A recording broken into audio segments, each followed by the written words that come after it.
Good morning.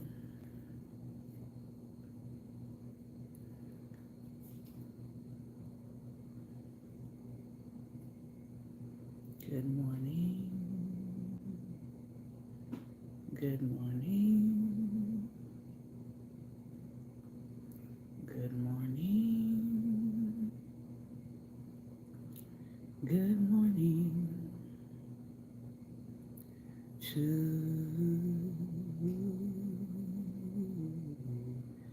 you. Good morning. Good morning. Good morning. Good morning. Good morning. Good morning. Good morning to you. Good morning. Good morning. Good morning. Good morning. Good morning. Good morning to you. All right. Good morning, good morning, good morning, and welcome, welcome, welcome to Daring Dialogues. I'm your host, Shantae Charles. It is Thinking Thursday, and I have been doing a lot of thinking. um, I've had some classes this morning, I've had some clients this morning, and I was really thinking today about being appreciated, being appreciated. And I started thinking about the clients that I have, both here in the United States and abroad. And I started evaluating, how I'm appreciated by my clients. And it just made me think about who I want in my life for 2025. And, I was thinking to myself, and I was like, I need the energy of appreciation right now in my life. I've done a lot for other people, both professionally and for free. And so 2025, I'm trying to realign myself, evaluate where I am, and really just take people and ideas and things into 2025 with me that show an expression of appreciation. I try to make sure the people that are in my life know how much I appreciate them. I try to contact them. I try to text them, check up on them, say, hey, how you doing? Write them letters, send gifts, and just try to be present, right? And so I feel like, I deserve that same energy when it comes to people who are in my life. So for me, 2025 is going to be about reciprocated energy. It's going to be about appreciation and removing myself from places and spaces where I feel like I'm not being or shown appreciation. And I think everybody should take some time to evaluate those things. Yesterday, we talked about family and boundaries and how to express your boundaries without running from the fact that you need to, really confront some things. And so for me, there's going to be a lot of boundary setting. There is going to be more being clear about what I want and what I expect from people. I think a lot of times we just assume, sometimes because we're in family with people, that they know what you expect from them. And I feel like I need to be more communicative about that. Like, if we are family members, I do expect to know what's going on with the family and not at the last minute or after everybody else knows or finding out at the same time as the entire world or social media. I just think that certain things, when it comes to your family, should be addressed within your family. So that was a part of my thinking process this morning. I want to share with you some affirmations. These are not affirmations on my page, but these are affirmations that I write down on cards and I say them within my day. So I want to share a couple of them with you today. This first affirmation is all about cultivating kindness, and it says, let's see, can you see that? And it says, I will spend the currency of kindness today. Where do you need to spend some kindness today? Think about that. Here's my next one. This is all about belief. I believe in me. I believe in my words. I will use my words wisely. So where can you use your words wisely today? Who can you encourage today? Who can you empower today? I had a really powerful day on yesterday with one of my clients. She is setting up 3 different businesses, and I was able to walk her through the process of what to do as a new business owner. How do you get started? How do you make decisions about what kind of business you're going to file for legally? What kind of partnerships can you create? What does your marketing plan look like? All of those different kinds of questions. So that was really fun and exciting to do and to help somebody get started for the first time in business. And I'm excited about that. I'm excited about helping people. And yesterday I had an opportunity to use my words wisely. And at the end of our consultation, she said, I'm definitely going to come back and work with you around social media because she doesn't have any social media set up at all. So she's going to be a newbie to all kinds of platforms like YouTube and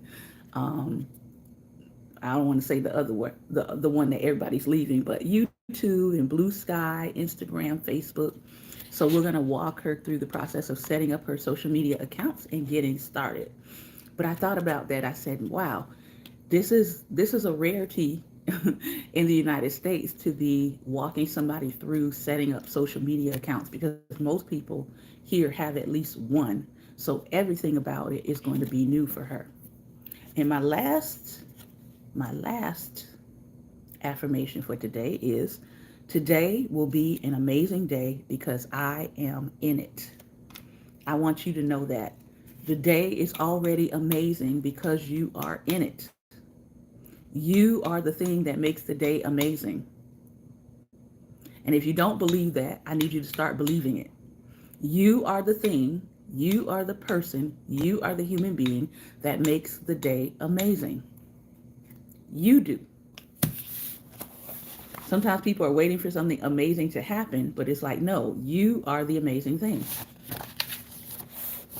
Which leads us to Failures of Forgiveness, What We Get Wrong, How to Do Better by Dr. Maisha Cherry. We're looking at her chapter entitled When Race Matters, and she has been talking to us about the assumptions that are made when race is involved in a decision to forgive.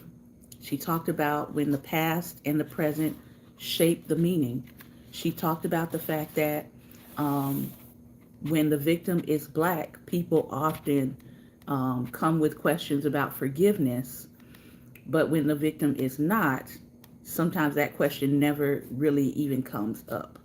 So I thought those were very interesting observations that she made. But the next section we're going into is her section called Using Your Words More Constructively. Using your words more constructively. So we're going to finish up chapter 5, and then we're going to have some talk back over on Instagram. Remember, you can follow us at Instagram as well at Daring Dialogues, and that is where we have the response part of today's reading, where if you want to come on screen and join us or listen to the conversation after the reading, you can join us over there. Using your words more constructively. But why should we be tempted to make any public requests of forgiveness? Part of respecting victims' agency, particularly for victims of high-profile crimes, is publicly opening the lines of communication, allowing their voices and needs to be heard. Public requests help with this endeavor. We will not solve the problems of the hurry and bury ritual by simply refraining from asking victims any questions. Instead, we need to change the questions we ask publicly and privately for that matter. I want to propose some alternatives to forgiveness requests that can achieve the aims of release for the victim, relief for the offender, and reconciliation for both without disrespecting the victim and possibly blocking forgiveness and radical repair. Given the racial and gendered context in which such requests often arise, we can ask these questions, unlike requests in the hurry and bury ritual, quickly and lopsidedly. However, the end point of these alternative questions is not forgiveness. Rather, the aim is to make room for agency, achieve repair, and gain an understanding of what we can all do to aid in repair. Instead of publicly asking victims or their families for forgiveness, let's first ask them, what do you want to tell us? It's a good question. This seems to be a simple question, but it provides an opportunity for the victim to decide what to tell us about themselves or about the victim on behalf of whom they are speaking. They may report that their loved one was not a monster, that they felt pain, or that this can happen to any Black person in America. They may report what they witnessed. This question allows the person to counter the misleading narratives about race relations that reporters tell in newspapers and that take place in our private conversations following the hurry and bury ritual. Narratives that, for example, often describe incidences as isolated and America as united. The alternative question aims for the truth. In cases of state and anti-Black violence, the details of what occurred are often unclear, hidden, or delayed. Officers turn off body cameras, eyewitnesses do not come forward, police falsify reports, and the media vilifies victims, and the true intentions of the perpetrator are unknown. The truth is hard to find at times. The question, what do you want to tell us, provides an opening for truth by centering the victim's perspective. Moreover, this question neither romanticizes nor denies victimhood. The question allows victims to be victims. They may report their pain, their disappointment, and loss without the need to transition to forgiver. Recall that as the success of the TRC, or the Truth and Reconciliation Commission, made evident, providing victims with the space to speak and a chance for their stories to be heard can offer release and aid in repair. Next, we can ask victims, what can we do for you?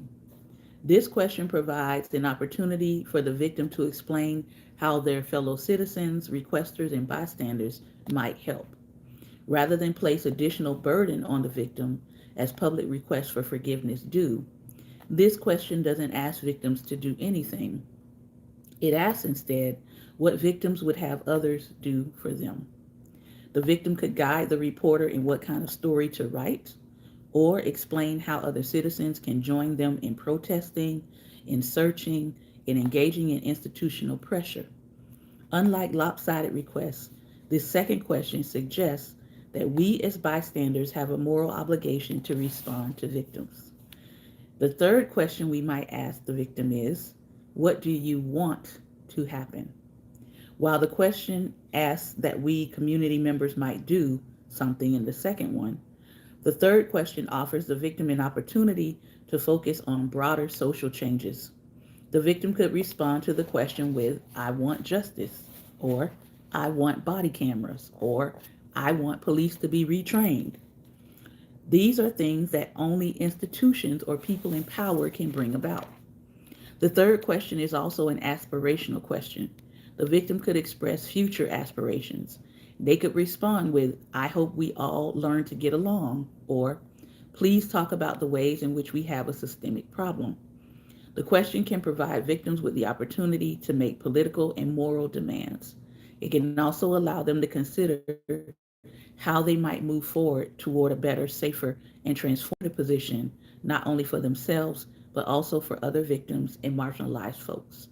When you ask this kind of question, the person might say, These things need to reform. These things need to change. I want a bill written so that this kind of thing never happens again. I want it done at the state level. I want it done at the federal level. Instead of violating the too soon norm and thus minimizing the harm that has occurred, the question, what do you want to happen, confirms that the event has such a tragic weight that a response from others is needed. Part of responding to victims with care entails asking them the most appropriate ways for us to respond to them, given their preferences and desires. Such a question may, instead of blocking forgiveness, aid in bringing it about by providing incentives for victims to forgive. For if victims' desires are honored, this may give them reasons to forgive. Although these alternative questions can open up the possibility for forgiveness, that is not their aim. When we ask these questions, we should aim at relief, release, or reconciliation. If the victims are still unwilling to forgive, our questions and responsive actions can help them gain validation and healing. In contrast to the hurry and bury ritual, these questions can help us assist with and get out of the way of victims' reparative journey. These are more constructive and considerate questions, and they can accomplish much more than simply asking, can you find it in your heart to forgive? Very, very, very powerful. Um, the next chapter in this book is called Home Improvement, but we will not start this reading until after the Thanksgiving break. I want to remind you that we will be on break all next week, so there will be no morning Daring Dialogues, but we will return the first Monday in December. So if you are with us for the first time, I do have a playlist that says Daring Dialogue Season 14. I'm going to make sure that I drop the rest of our episodes that we've been doing into that playlist. So if you want to go back and look at just this season's playlist, you can feel free to do so on our YouTube channel. We also have our prior seasons. So if you really want to dig into all of the books and conversations that we've been having over the years, you can feel free to go to those playlists as well. I want to thank you for your time and attention. Again, we have been reading from Failures of Forgiveness, What We Get Wrong and How to Do Better by Dr. Maisha Cherry. If you want to join us for the talk back, we're heading right on over where we are live on Instagram at Daring Dialogues. Thank you so much for your time and attention. Be well, and most importantly, be light.